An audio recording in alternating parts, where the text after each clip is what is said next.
correção de valores altos pagos pela Justiça chamados de precatórios vão mudar em breve. Se você tem processo na Justiça correndo, preste atenção no que eu irei te explicar a partir de agora, sobre uma mudança que o governo federal quer fazer nos pagamentos de precatórios a partir do ano que vem. É isso mesmo, governo estuda taxação e mudança em correção de precatórios. Preste atenção no que pode mudar em breve. Medidas em estudo para ajudar nas contas públicas também incluem facilitar o resgate de créditos esquecidos. O governo de Luiz Inácio Lula da Silva, PT, estuda rever uma série de regras ligadas ao pagamento de precatórios, sentenças judiciais, para ajudar no ajuste das contas públicas. As ações em discussão buscam elevar as receitas recolhidas sobre essas dívidas ou mudar os mecanismos de correção dos valores para conter as despesas do governo. Não passam pelo adiamento dos repasses de valores, como fez o ex-presidente Jair Bolsonaro, PL, em medida declarada inconstitucional pelo STF,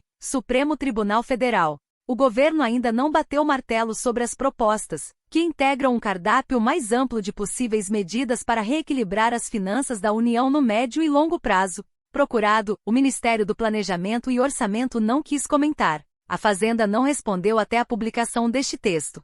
Segundo técnicos do governo ouvidos pela Folha, uma das ideias é rediscutir o índice de correção do valor do precatório até o seu pagamento, alterado para a Selic após a aprovação da PEC, proposta de emenda à Constituição, dos precatórios. A mudança ocorreu no momento em que a Selic estava mais baixa. Com a elevação da taxa de juros, a troca acabou se mostrando desfavorável ao governo ao impor um custo maior na atualização das dívidas judiciais. Hoje a Selic está em 10,50% ao ano. Há um ano, estava em 13,75%. Antes, a correção dos precatórios não tributários, como aqueles referentes a salários e aposentadorias, eram corrigidos pelo IPCAE, Índice Nacional de Preços ao Consumidor Amplo, série especial, acrescido de juros correspondentes à remuneração da caderneta de poupança, cerca de 0,5% ao mês.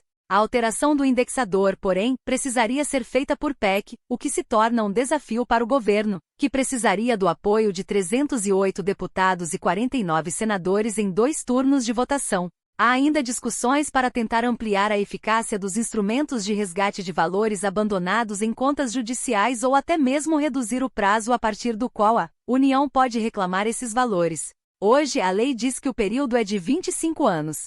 Segundo técnicos da área econômica, valores significativos ficam empossados no judiciário, sem que o credor efetue o saque. A lei prevê a incorporação dos valores pelo Tesouro Nacional, não só em relação a precatórios, mas também depósitos de outra natureza, como garantias. A avaliação, porém, é que o texto não dá instrumentos efetivos para isso. Além do prazo de 25 anos, as instituições que guardam esses valores precisam dar conhecimento a possíveis interessados por meio de publicação no Diário Oficial e na imprensa local por pelo menos 3 vezes. O processo é tido como burocrático. Um dos exemplos citados é o da Justiça do Trabalho, que procura os donos de 21 bilhões de reais esquecidos em contas judiciais, como mostrou a Folha. Há ações tão antigas, algumas até da década de 1960, que estão em versão de papel. Só agora há ações para tentar rastrear os credores ou direcionar o dinheiro ao Tesouro. Procurado, o TST, Tribunal Superior do Trabalho, informou que 3,9 bilhões de reais já podem ser declarados como abandonados. Em cima desses valores estão sendo implementados esforços para o repasse ao Tesouro Nacional. Este é um trabalho de longa duração. Os responsáveis pelo projeto Garimpo acreditam que até o final de setembro haverá uma posição, disse o órgão. O TST afirmou ainda não ter um posicionamento sobre possíveis alterações na legislação sobre resgate dos recursos abandonados. Outra possibilidade em estudo pelo governo é taxar o ganho que o credor tem em decorrência da atualização monetária do precatório no período entre a sua expedição pela Justiça e o pagamento efetivo pelo banco. Pela legislação, os precatórios devem ser inscritos até o dia 2 de abril para que o crédito seja pago, com seu valor corrigido monetariamente, até o final do ano seguinte. O governo pode pagar de janeiro a dezembro, o que acaba estendendo o tempo que o dinheiro fica na conta recebendo a atualização monetária. Hoje, o governo já cobra uma alíquota de 3% do IR, Imposto de Renda, sobre o valor pago sem deduções, no momento do pagamento dos precatórios e das RPVS, requisição de pequeno valor. As RPVS também são, na prática, precatórios. enquanto o precatório é emitido nos casos de condenações acima de 60 salários mínimos, o equivalente a R$ 84,2 mil. As RPVS são emitidas para sentenças abaixo desse limite. As RPVS têm prioridade de pagamento. Neste ano, as despesas com o pagamento dessas dívidas judiciais do governo chegaram a R$ 86 bilhões, dos quais R$ 29 bilhões em RPVS. Para 2025, a fatura vai superar R$ 100 bilhões. O precatório e a RPV são uma despesa obrigatória a ser paga a um beneficiário que ganhou uma ação judicial contra o governo, mas sua tendência acaba sendo imprevisível porque depende de decisão definitiva da Justiça. Como são gastos crescentes, as dívidas judiciais são hoje uma das principais fontes de pressão sobre o orçamento. A preocupação da área econômica é que essa trajetória possa comprometer, no futuro, o sucesso do arcabouço fiscal, a nova regra das contas públicas aprovada no ano passado pelo Congresso. As medidas em estudo envolvendo os precatórios atuam pelo lado das receitas e das despesas porque o governo precisa entregar ao Congresso até o final de agosto o PLO, Projeto de Lei Orçamentária Anual, de 2025 com a previsão de déficit zero, a meta fiscal estabelecida pelo governo Lula.